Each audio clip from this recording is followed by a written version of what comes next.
से बचाने के लिए वह पीछे बैठता था, लेकिन आज गुस्सैल प्रिंसिपल ने उसकी जगह ले ली। उसने अपना सिर नीचे कर लिया ताकि उसे कोई देख न सके, लेकिन अगले ही पल प्रिंसिपल ने कहा कि लड़का खड़ा हो सर और बाहर निकल जाए। लड़के ने विनम्रता से कहा, प्रार्थना की कि फीस देता। वह सीखना चाहता था, समानता ला सकता है, लेकिन उसे बेरहमी से निकाल दिया गया। वह बिना पीछे देखे चला गया। प्रिंसिपल को नहीं पता था कि यह लड़का 3 महीने बाद प्रभावित करेगा। लड़का घर जाकर अपने पिता से पैसे मांगता है, लेकिन सूखे के कारण जमीन बंजर हो गई है और फसल नहीं हुई है, यहाँ तक कि खाने को भी नहीं।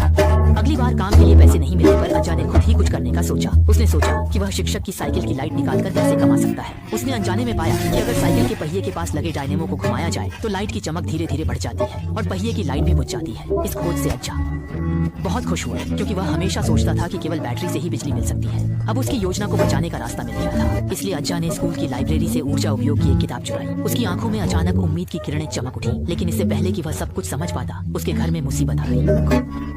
अज्जा के घर में कहा गया कि 10 दिन पहले किसी ने उसकी माँ के हाथ से अनाज छीन लिया था और गोदाम का सारा भंडार भी बुरे गांव वालों ने लूट लिया था। उसकी माँ आंसू बहा रही थी, क्योंकि यह पूरे परिवार का आखिरी अनाज था। अज्जा के पास जो भी पैसे थे उसने उन्हें निकालकर बाजार से अनाज खरीदने के लिए कहा, लेकिन अनाज की दुकान के मालिक ने कीमतें बढ़ा दी, 24 रुपए से 105 रुपए तक। फिर भी अनाज खरीदने के लिए लाइन में लगे लोगों की कतार का कोई अंत नहीं था। मांग अधिक थी और आपूर्ति कम। जब तक अज्जा की बारी आती तब तक कुछ भी नहीं बचता। इसलिए चतुर अज्जा ने स्थिति का जायजा लिया और लाइन को पार करते हुए गोदाम के पिछले दरवाजे तक पहुंच गया। उसने पहले अपनी साइकिल को छुपाया और फिर अपनी छोटी कदकाठी का फायदा उठाते हुए खरीदारी करने वाली भीड़ में घुस गया।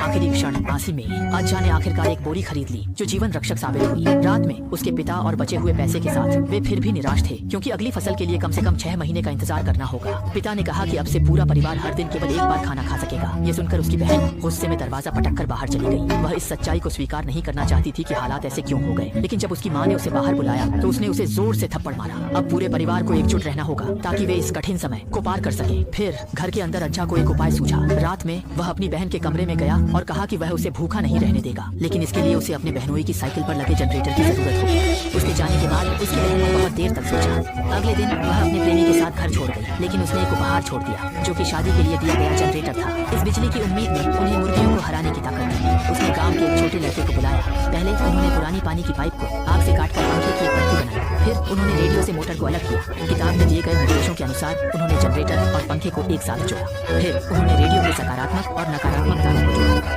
जैसे ही उनके छोटे साथी ने दरवाजा खोला, हवा का झोंका आया और पंखा घूमने लगा। जैसे जैसे गति बढ़ती गई, रेडियो से आवाज आने लगी। सभी लोग खुशी से चिल्लाने लगे और नाचने लगे। अज्जा की खुशी के लिए यह एक छोटा सा प्रयोग था, लेकिन इससे उसे और अधिक आत्मविश्वास मिला। अगर वह आगे एक बड़ा पंखा बना सके तो वह पानी खींचने वाली मशीन को चला सकेगा और सूखी जमीन को पानी दे सकेगा। जब अज्जा ने अपने प्रयोग का परिणाम अपने पिता को दिखाया तो वह बहुत गुस्सा हो गए और उन्होंने बिजली बनाने की उसकी कोशिशों को बर्बाद कर दिया। अज्जा निराश होकर रो पड़ा और मजबूरी में अपने पिता की बात माननी पड़ी। हालांकि सूखी जमीन पर रेत उड़ रही थी और कुछ भी उगाना बेकार था। वह अपने पिता को मनाने में असमर्थ था, लेकिन उसने देखा कि सब कुछ तैयार है, बस उसके पिता की सहमति की जरूरत है। उसने एक उपाय सोचा और अपने भाई को बुलाया। एक तरफ 2 लोगों की ताकत अधिक होती है और शायद दूसरी तरफ वह इस मौके का फायदा उठाना चाहता था। साइकिल शायद अभी भी बहुत नहीं थी। एक पल के लिए गाड़ी के रुकने पर ये उसे एक उपाय सूझा। अज्जा अपने भाई के पास गया। एक तरफ तो 2 लोगों की ताकत ज्यादा होती है, दूसरी तरफ वह मौका देखकर साइकिल छीनना चाहता था। शायद वह अभी भी बहुत युवा था।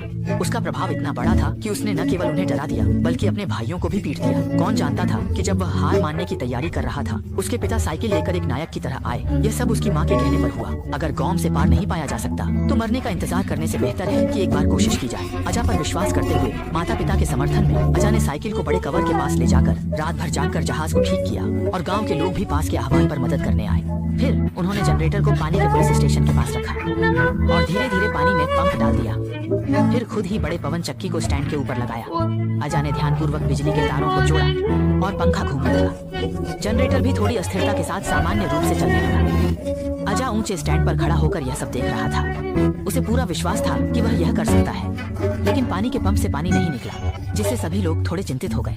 लेकिन अज्जा खुशी खुशी स्टैंड से नीचे उतरा और बैटरी को देखा। पंप के चलने से दुकान में पानी भर गया। इसके बाद गांव के लोग जमीन खोदने लगे और पानी के स्रोत का इंतजार करने लगे। अंततः एक आवाज आई। पानी की पाइप से धूल भरी आवाज आई। 2 बार खांसी की तरह आवाज आई और सभी लोग सांस रोककर देखने लगे। इसके तुरंत बाद जीवन का स्रोत सच में बह निकला और सभी ने खुशी से चिल्लाया और उसे गले लगा लिया। गाँव वालों ने रसोई खोली ताकि अधिक पानी धरती पर फैल सके। अब उन्हें मुर्गियों की चिंता नहीं करनी पड़ी। पिता ने एक नजर डाली और अपनी पिछली मूर्खता को देखा और अंततः ज्ञान के महत्व को समझा। इसके बाद खेतों में हरी घास उगाई और जीवन की ऊर्जा से भरे दिन लोगों के दिलों में आशा भरने लगी और यह एक था।